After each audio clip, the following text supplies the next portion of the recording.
করব। এখন administration remote প্যানেলে ক্লিক করলে আমাকে আবার ইউজার এবং পাসওয়ার্ড দিতে হতে পারে। দেখুন, ইউজার অ্যাডমিন দিব এবং পাসওয়ার্ড যেটা আমি পিছনে পেয়েছি ওই পাসওয়ার্ডটা এখানে প্রোভাইড করব। এখানে আমরা যেটা করব, এইটি প্রেস করে সার্ভিসে এন্ট্রি করব। এখানে কালার এবং মোনো দেখুন, আমরা পূর্য কাউন্টে আসছি। এখানে এসে আমাকে 2783 এটা করে সেট করতে হবে। সরি, আমাদের কালার স্টার্ট করে গেছে, আপ ডাউন হয়ে গেছে আর কি। আমরা আবার পূর্য কাউন্টে আসবো।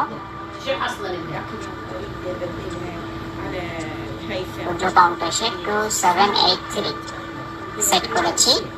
2783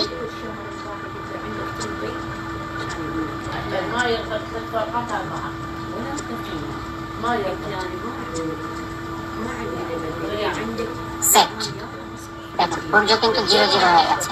এখন আমরা এখান থেকে বেরিয়ে যে প্রিন্টারটা অফ করে দিয়ে সরাসরি আমরা যদি আবার ওয়েব ব্রাউজারে প্রবেশ করি, এখানে ওয়েব ব্রাউজারে প্রবেশ করলে আমরা এখানে ইনকমপ্লিট ফুল যে স্ট্যাটাসটা অপশনটা দেখতে পেয়েছিলাম সেটা এখন রেডি দেখতে পারবো। তো এখান থেকে আমরা যদি ঘুরতে চাই ঘুরতে পারি, যদি বের হয়ে যেতে চাই বের হয়ে যেতে পারি। তো আমরা সরাসরি প্রিন্টারটা আগে অফ করে আসি।